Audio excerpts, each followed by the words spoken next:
Assalamu alaikum, everybody. Thanks for the invitation for this talk. Gaza siege and the issue of 1967 border conflict, and we will discuss the normalization process after that. Now we are seeing the most horrendous situations in the history of West Asia and North Africa, or in the world. The brutal genocide of Palestinian people, or the ethnic cleansing, is going, and the people across the world are protesting against the Israeli occupation, the colonialism, modern day colonialism. But the rulers, mostly from Arab world and some of the Western part, they are still supporting and siding with the occupation power.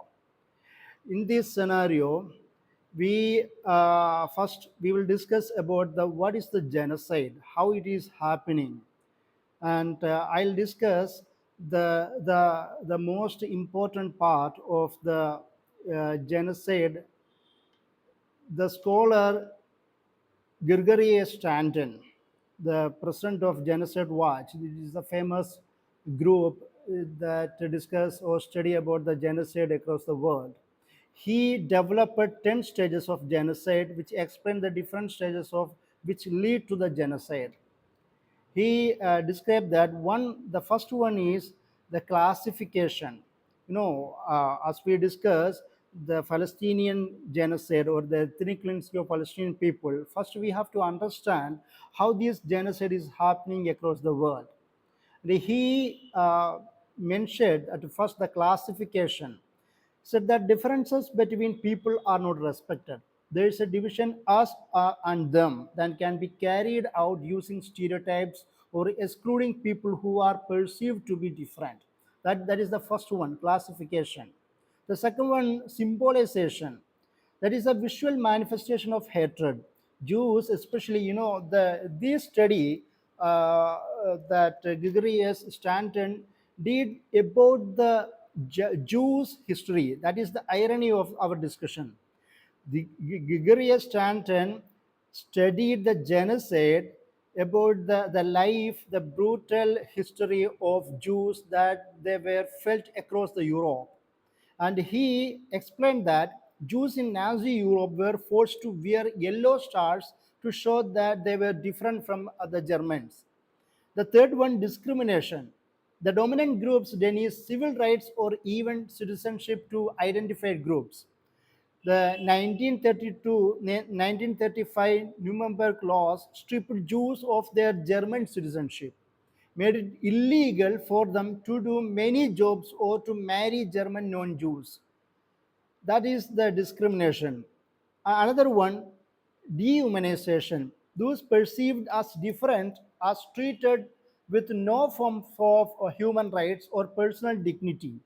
During the genocide process against the Tutsi in Rwanda, he mentioned another experience is from the African place, the Rwanda.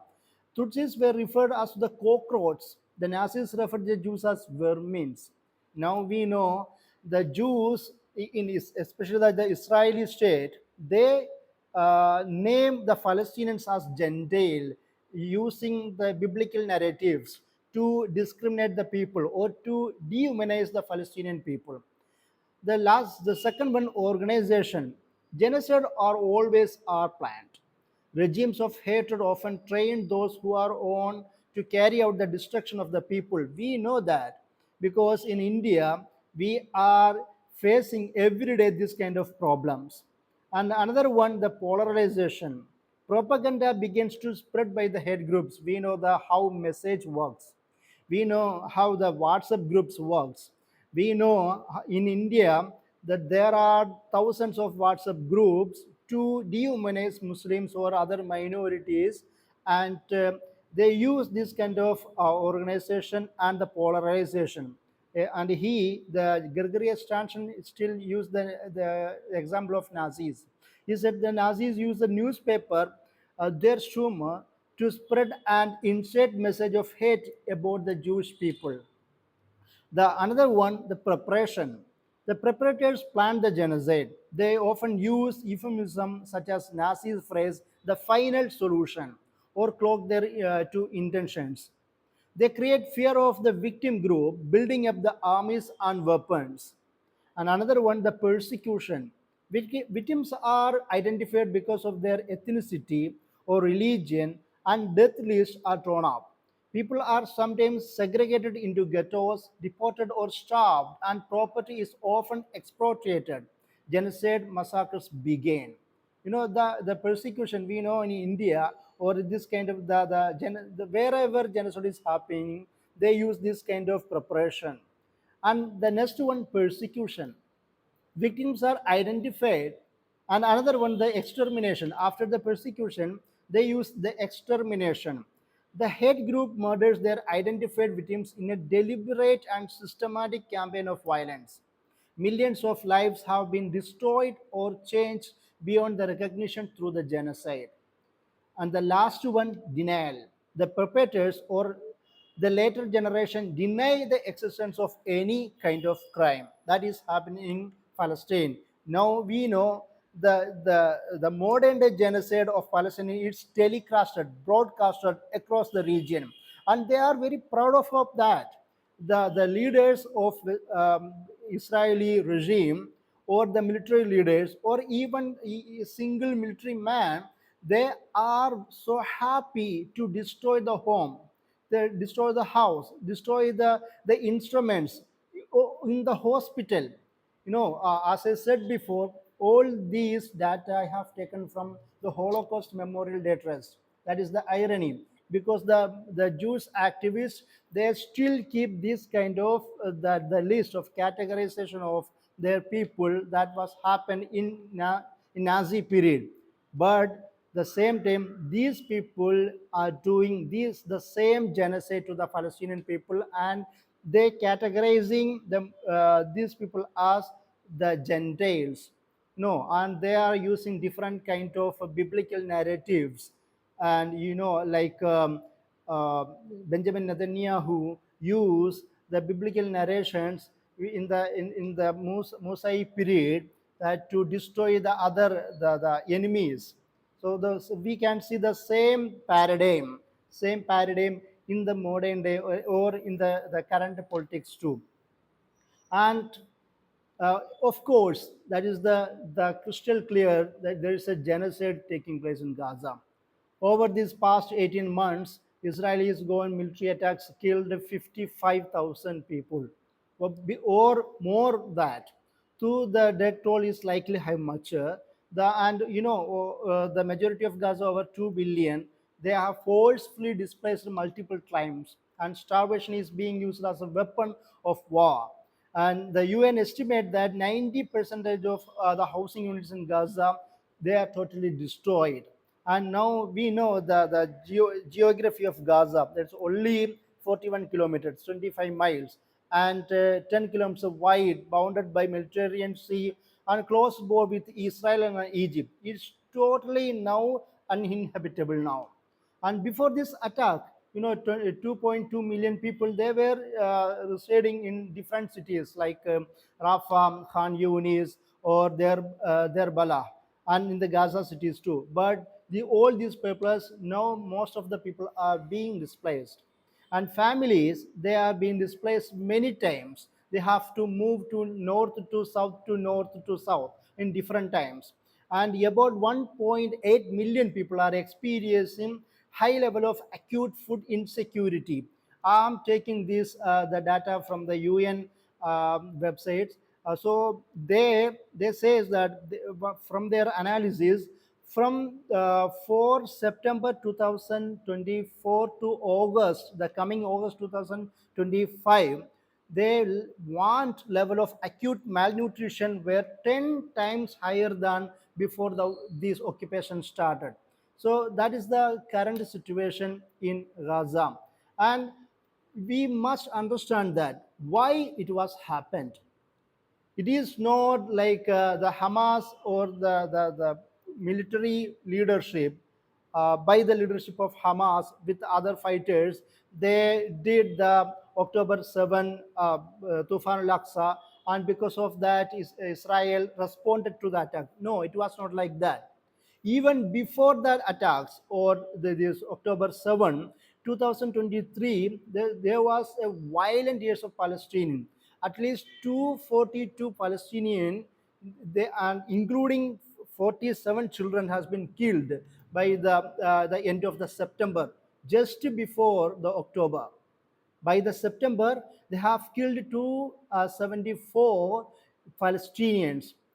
It's not started by the October. That is the reality. During this same period, Israeli settlers, the Israeli settlers, it's like a beautiful name to use the colonization of Israel. These Israeli settlers launched 800 attacks on Palestinians before October 7, and additionally over 1,100 Palestinians has been forcefully displaced from their homes. It was happened before the October 7, and this action occurred in context of this time the Israeli lands confiscation was happening, and a mass arrest campaign was happening, and military attacks on the Palestinian cities and threats to the Palestinian control over Al-Aqsa Mosque. All things have been increased this time. Since the Benjamin Netanyahu coming to the power, he escalated violence against Palestinian communities, and while rejecting any possibility of Palestinian independence or equality. Over these 17 years, the people of Gaza, especially the people of Gaza, they were lived under Israeli imposed blockade that several limits travel, trade, and everyday life of its over 2 million residents. As of these kind of results, the effect have been very brutal. Even prior to the expansion, now we can look at the data that 80% of people in Gaza rely on international assistance to survive. That is the reality in Gaza. And more than 50% of population are employed now. Hospitals are consistently being out of 40% needed supplies and medicine. Approximately 96 of water in Gaza is undrinkable. That is the reality now. And the electricity is only available sporadically. Whenever Israeli want to give the electricity, then they will get the electricity. That is the reality of Gaza. And this blockade severely impacts the life and health of Palestinians in Gaza totally. Children's growth is stunted due to the malnutrition. Palestinians die because they can access medical care. Families are separated due to the movement restrictions. That is the another problem which Palestinians face in Gaza. And another things that in the history, in the contemporary history, so not the far remote the history, in the contemporary history, the Palestinians, especially Gazan people, they had to face different kind of occupations, attacks against them, like Operation Cast Lead in 2008 to 2009. In this attack, they have killed hundreds of Palestinians, and 5,400 were injured, including children and women. And 2012, Operation Pillars of Defense, they have killed many. And in 2020, 2014, Operation Protective Edge, they also killed many. And in 2021, Operations Guardians of Walls. All these operations, they name the operations, but it was an occupations or attacks or massacre of Palestinians. They just use the operation to show that these are just a defense. No, it was not defense. It was offensive attack against the Palestinians, especially Gaza people. In 2002 too, in August, as I said before, in August and in September, Israel launched another attack and killing several Palestinians, including children and women. They don't care even it is women or children. Especially there was a documentary about the IDF soldiers. They were laughing at that. We have killed many children. We have amputated many children. We just shot at the point blank at the children, because they believe that if the children they grew as the youth, they will be an enemy against the Israeli state, the terrorist state. So they kill the children, and this is how they became the baby killers of the modern day. And what happened that the different kind of tragedy of occupation is happening under international law. Israel is occupying power, that is no doubt, although it is disengaged from the Gaza Strip in 2024. I'm describing the what happened to Gaza the Strip for these decades. Like from they say it still continues to control entry and exit from the Gaza by land, sea, and air. Likewise, it controlled Gaza's population registry too. That's how they can delete the family members whoever they kill. They do that. And telecommunication networks and many other aspects of daily life and infrastructure, they control all these things. And Israel has been placing Palestinians under a suffocating blockade, which constitutes an unprecedented form of collective punishment in a stark violation of international humanitarian law. Over these years, Israeli authorities worked to broaden and deepen isolation of Gaza Strip, and they now actually started to attack West Bank too. There is another problem that everybody think about the Gaza Strip, but nobody discuss about what is happening in the West Bank. West Bank is one of the most affected, massacred region in the West Asia, and they are continuing this kind of occupation, land looting and occupation in the West Bank region, and they are controlling the Masjid al-Aqsa, East Jerusalem places too. But everybody they just give an eye to the Gaza. Actually, that is injustice to the Palestinian people. And this separation policy restricted Palestinian entry to Gaza or exit of Gaza, preventing university students. Look at their what they do in the Gaza. They prevent the university students in Gaza from receiving education in West Bank universities, professional from participating in continuing education. Patients, they prevent patients from receiving health care, and they prevent businessmen from trading and families from the staying united. And why this happened? Because of the Oslo agreement. That was the first normalization process done by the inside people of Palestinian leadership. This Oslo agreement signed by Palestinian PLO with Israel in 1993 to 1995, and these the accords permits the Palestinian to sail up only to 20 nautical miles. Actually, the Oslo Accords meant that was another defeat for the Palestinian people. Inshallah, we will discuss later. But I'm mentioned that because of this Oslo agreement, Palestinians the movement only limited to 20 nautical miles, about 32 kilometer within the Gaza Strip coastal region. And they now what Israel does now, they Israeli arbitrarily limit fishing to ever changing zone, that is never further than only 20 nautical miles, because they decrease the distance for the fishing for this West Bank, for the Palestinian fishermen. And now Israel has imposed of a buffer zone inside Gaza Strip that extend well beyond the border fence. They have created a fence, and the Palestinian people cannot cross that fence. In this area, all movement of Palestinians is prohibited. The actual boundaries of the security zone are not clear, because we know that the Israeli state is not borderless state.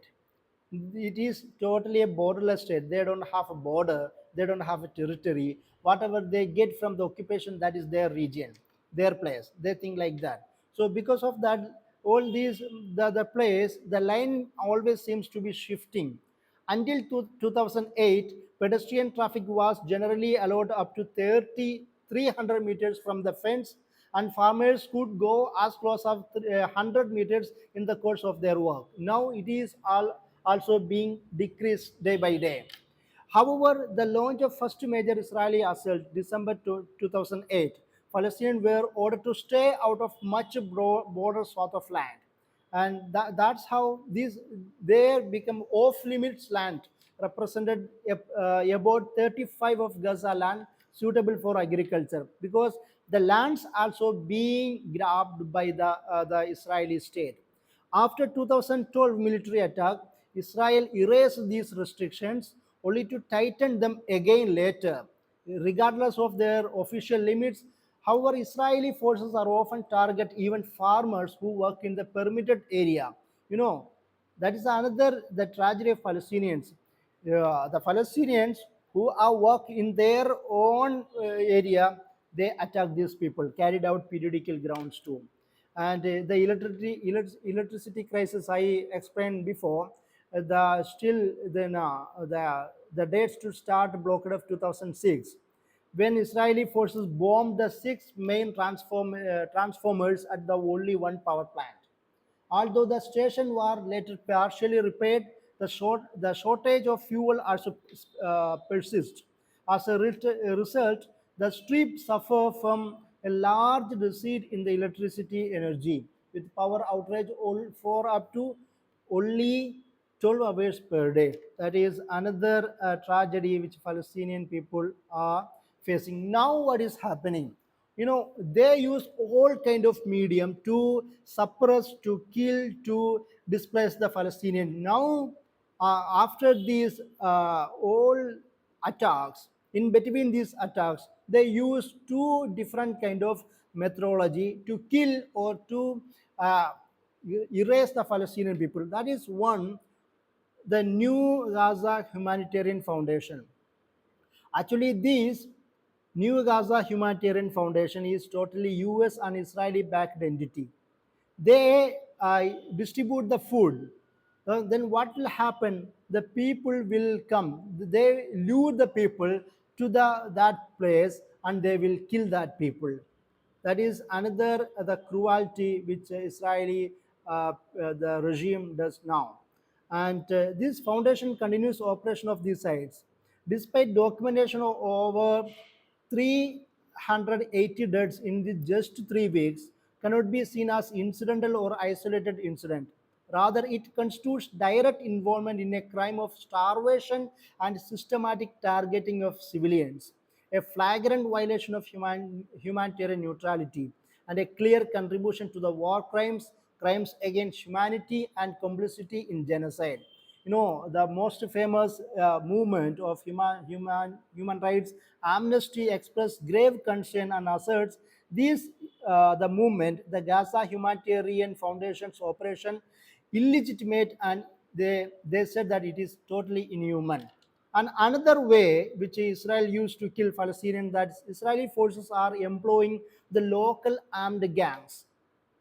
They involved in the aid theft along with foreign mercenaries from US private security firm, and they try to kill starving Palestinian civilians near food distribution centers in Rafah. No, they will come. They come as a armored four-wheeler drive military vehicles with heavily armed and in uniform, and they use Palestinian counterterrorism service tag with the Palestinian flag.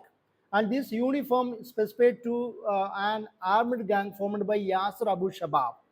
They operate in direct coordination with the Israeli forces and control some certain areas too. These groups are also tasked with inciting chaos, contributing to the systematic destruction of essential service and livelihood in Gaza Strip. And they do that. As tension escalated and the armed gang lost control, its members retreated towards Israeli military positions. Whenever they feel defeat, they will go to the Israeli military positions. Then Israeli forces intervened and joined them in random and direct gunfire using military vehicles and Apache helicopters too. The assault forcibly dispersed the crowd. This is how this gang is involved in looting aid, and they loot the UN tracks, and they rob all these the food and other items, and they use Israeli helicopters too. And what they do with these stolen items, these stolen items are then transported to Israeli controlled areas and sold at exorbitant prices, the highly costly prices. They sell that. That's how the Hamas intervened, and they arrested many of them. They have killed many of them. Now Hamas and other fighters. Now they have to focus these gang too. And another thing that we have discussed about the why all these Gaza, West Asia, Gaza and West Bank and the East Jerusalem or Masjid Al-Aqsa issue happened. All this issue, the history is traced to 1967 border question. You know, at that time in 1916, Israel was victorious. They gained control over the Sinai Peninsula, the Golan Heights, the West Bank, and Gaza Strip and East Jerusalem. And before that, we have to mention that how the what happened to the declaration of the establishment of Israeli state. There's a short history. I can mention a short history for the declaration of state of Israel. It happened in 1917 by the declaration of Balfour, the Lord Balfour, and British troops took control the Ottoman territory, and they declared that we are ready to give the Jewish people as a homeland in Palestinians. After that, the large scale Jewish migration, as known as Aliyah, happened, and especially between 1918 to 1947. And the Zionist movement was the leadership for this Aliyah, the Jewish immigration. And they sometimes these Zionist militias attacked Palestinian people, and they did many massacres, and they forced the people to flee from their own land. And after that, the newly formed United Nations UN, they are forced to declare in 1947, and they have adopted 181 resolution, and they called the partition of Palestinian into Arabs and Jewish state. And at that time, before that, only 6% Jews were there before 1918. But after this huge large scale immigration to Palestinian region, they became 55 percentage. Then this UN gave the land for some price for this 55 percentage of Jews, and Arabs were only granted 45 percentage of land. That was the division between Jewish people and Arab Palestinian people. After that, the Nakba happened in 1948, the last, the great tragedy of 20, 20th century. That is, the Nakba happened. And after that, Israel started to annex different places from Jordan, from Israel, from Palestine, from Syria, and different places. Then what happened in 1993? I explained before that Yasser Arafat and Israeli Prime Minister Isaac Rabin, they signed also accords. And what Yasser Arafat thought, that he thought that whatever we get the lands of Palestinian, we'll be happy with that. Actually, that was the surrender. Yasser Arafat was the leader of Fatah movement, and with the umbrella of PLO, he was fighting against the Israeli state. But in 1993, he was condemned with these accords. He thought that the Palestinian people will get East Jerusalem and the West Bank and Gaza. But what happened later? Israeli used these Oslo Accords to control West Bank, and they again gained the authority over Masjid al-Aqsa, the East Jerusalem's too. And they broke the Oslo Accords. They started more Jewish settlement, the occupation in the West Bank region. That's how the 1967 borders influenced the whole politics of Palestinian political leaders. In the early, when Hamas was established, Hamas did not believe that that Hamas believe that we don't believe or we don't agree or a Palestinian, a Israeli state in Palestinian land. But in 2017, they renewed their agenda. They published the Hamas charter in 2017. They said that we are accepting the 1967 formula. We are ready with that. But what Benjamin Netanyahu said, that he said that we don't agree with Palestinian or Hamas, and we are still want some players from West Bank too. That that Benjamin Netanyahu said at that time. You know, what is the basic issue here? Every movement or every expert of West Asia, North Africa, especially the Palestinian history, they said that Hamas is against the Oslo Accords. Hamas is against the agreements that done by Yasser Arafat. No, now Hamas is ready with the 1967 borders, but Israel all on the and their allies of the West, they are not agree with Hamas now. And I have to mention that at the end of my discussion, that what is happening now, the normalization process with Israel, that is actually totally against the dignity of Palestinians. They are betraying the Palestinian dignity, the Palestinian freedom struggle, the Palestinian defense now.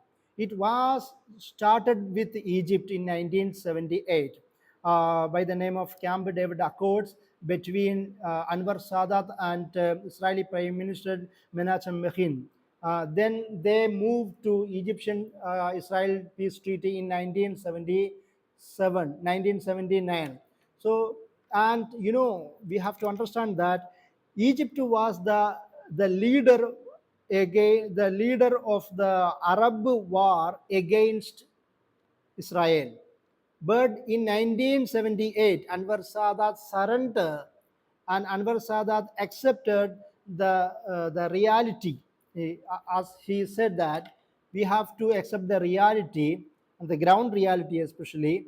Then he signed these Camp David Accords. Then he got the what happened later, the Egyptian people protested against him. He was killed in 1981 in a military parade. Then, you know, what was the result of this normalization? Egypt agreed to leave the Sinai Peninsula demilitarized. The agreement provided for the free passage of Israeli ships through the Suez Canal and recognition of the Strait of Tiran and Gulf of Aqaba as international waterways, which has been blockaded by Egypt in 1967. The agreement also called for an end to Israeli military rule over Israeli occupied territories and the establishment of full autonomy for the Palestinian inhabitants of territories. These terms were not implemented, but which became the basis for the Oslo Accords. You know, why Israel, why Egypt signed the Camp David Accords? Because they hoped that because of these agreements, the Palestinian people will get their full autonomy. But we know the history of Israel. They never agree to any kind of discussions or the treaties. They actually totally against the treaties. In throughout the history, we can see that. And the next normalization, that was between Israeli Lebanese in 1983, and by this peace process, Israeli demanded that Lebanese army establish a security zone in southern Lebanon, and they want to keep Palestinian fighters, especially PLO and Fatah, away from the border area. Actually, you know, whenever Israel come into a normalization process, they will get the most part of the benefits, not the other side. Well, like the Jordan Israeli peace treaty in 1944. You know, now Iran is being attacked by Israel, and the Israel sending their missiles bomb across the Jordan region, but Jordan cannot prevent that bombards. But at the same time, Jordan prevent Irani bombs from crossing to the Israeli places because of this Jordan-Israeli peace treaty. They said that in the establishing peace between two countries, the treaty also settled land and water disputes, provide for broader cooperation in tourism and trade, and this is the most important part, and they obligated both countries to prevent their territory being used as a staging ground for military strikes by a third country, because Israel knows that Jordan is most strategic place in the Sham region, the Levant region. Whoever attack Israel, they have to cross the Jordan regions. So Israel made a pact with Jordan. That's how the King Abdullah helping Israel against Iran. And another one, that the most recent accords, that is between UAE, Bahrain and Israel. The most stupendous or horrendous images has been actually visualizing in this region. And we know the history. Now the UAE is distributing the Irani foods, Irani all kind of instruments, and UAE and Bahrain, as Egypt did in the past. They hope that Israel will give some kind of freedom or autonomy for the Palestinian people. But we know the history of Israel. They are not going to give any kind of peace for the Palestinian people. And in the same year, Israel did some another kind of normalization agreement with Sudan and Morocco too. What happened in Morocco? At that time, the Morocco is a constitutional monarchy. There is a king, Hashemite king, but there is a government which was done by Muslim Brotherhood. But this Muslim Brotherhood government had to sign this agreement because of the pressure of the king. And what happened in the next election? Brotherhood was defeated from the political scenario of Morocco. So that was the very bad result for Muslim Brotherhood. They could not raise their finger against the king. That is the real picture in the whole West Asian North African scenario. So all these accords or this normalization process that is being happening across the West Asia and North Africa. We have to mention, the Saudi Arabia also, they were going to sign the normalization process, but just before 1 week, October 7, 2023 happened. The Tufan Laksa happened. Because of that, Saudi Arabia actually withdraw from the this agreement. So if Saudi Arabia also signed the agreement with Israel, the picture will be totally changed. So, but that the picture actually is being changed by the attack of Hamas in October 7, 2023. So that is the whole discussion about the Gaza siege and the issue of 1967 border issue and the normalization process. Thank you.